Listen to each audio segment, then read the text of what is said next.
It's a UFC heavyweight division collision.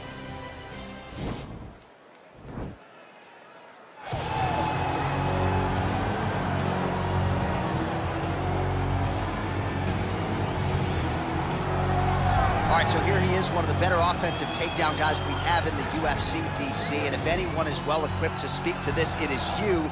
The opponent knows what's coming. At least to this point in the UFC, no one's been able to stop him. He just has to keep him away, because the moment this guy gets close enough to either grab a leg or make body contact, now you're in trouble.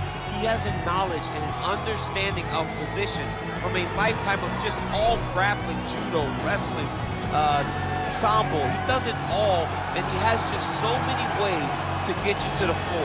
This guy once told me that if he can get your leg, he's going to finish. Because he's going to give you so many things to think about, you will not be able to process and keep up with him, and eventually you're on the mat. It's unbelievable to watch him apply that knowledge to the mixed martial arts fight. And as the wrestlers say, this is not a guy you want anywhere near your bracket. No, you don't want him in the bracket. All right, so here is the perennial heavyweight contender, former K1 World Grand Prix champion Alister Overeem. In DC, it's sort of hard to tell an effective history of heavyweights in MMA without coming across the name The Ring.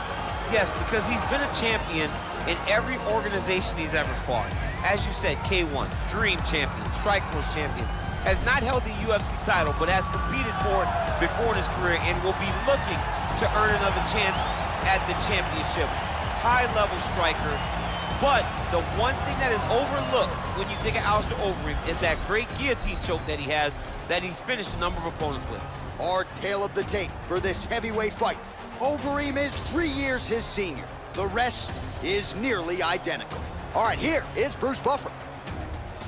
Ladies and gentlemen, this is the main event of the evening. And when the action begins, our referee in charge, Dan Mergliata. And now, this is the moment you've all been waiting for.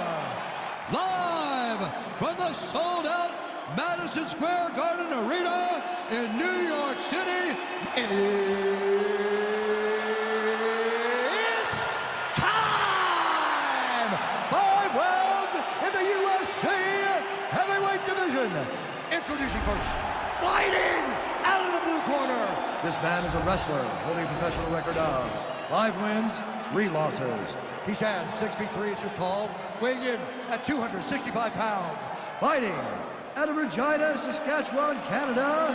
Ladies and gentlemen, he is a former UFC heavyweight champion,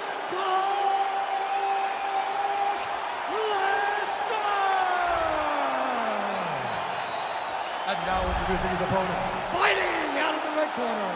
This man is a mixed martial artist, holding a professional record of 47 wins, 19 losses, and 1 no contest. He stands 6 feet 4 inches tall, weighing in at 260 pounds. Fighting out of Amsterdam, the Netherlands, Alister Overeem.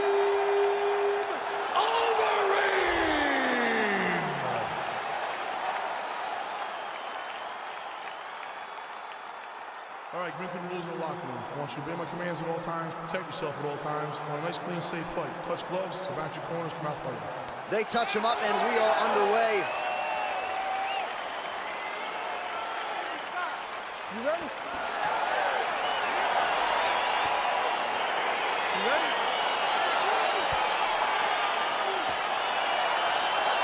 Our round 1 is underway between one of the more well-rounded fighters in this division against maybe the best grappler in this division. It'll be interesting to see how it plays out stylistically. Yeah, you would think that he would just avoid grappling at all costs because he seems to have a clear advantage on the feet. But we've seen guys fight with their egos before. Let's see how he approaches this matchup. Big, powerful punch lands. Now he gets back to range.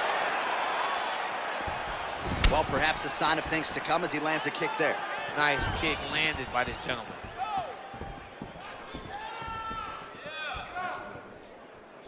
Straight right hand, no good. Oh! Huge right hand!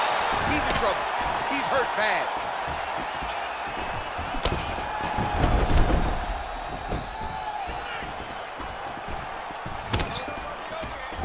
Oh, that was a really nice takedown.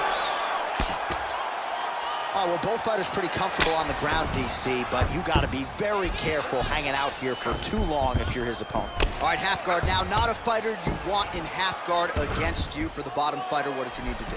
He needs to secure his underhook. He's got to be fighting for underhook.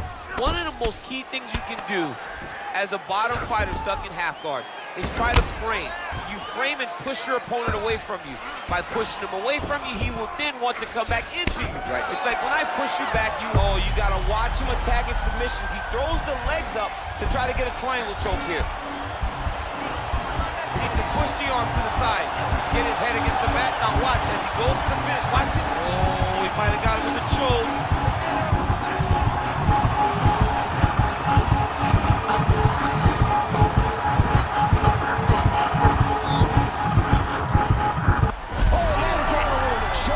Sleep with the arm triangle. The moment he dropped his chest, it dropped all of his weight on his opponent's neck and put him to sleep. Jiu-jitsu practitioners around the world celebrating the effort of that young man tonight.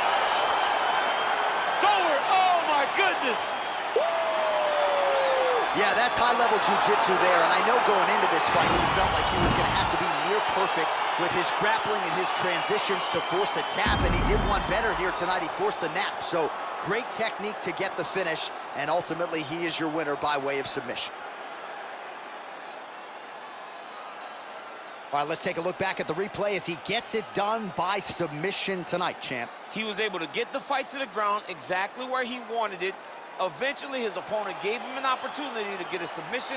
He did that, and he should be very proud of the work he did tonight in the octagon. All right, the official decision is in. Here once more, the veteran voice of the octagon, Bruce Buffer. 2 minutes, 55 seconds of the very first round. For the winner by submission, Lesnar!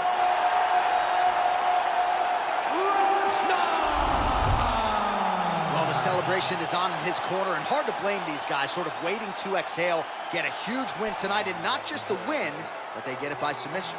They knew what they had in front of them. They knew how tough a competitor his opponent was, but they also knew that if they could get this fight to the ground, they could find a submission. They found a submission. He got his hand raised in the way that he loves the most.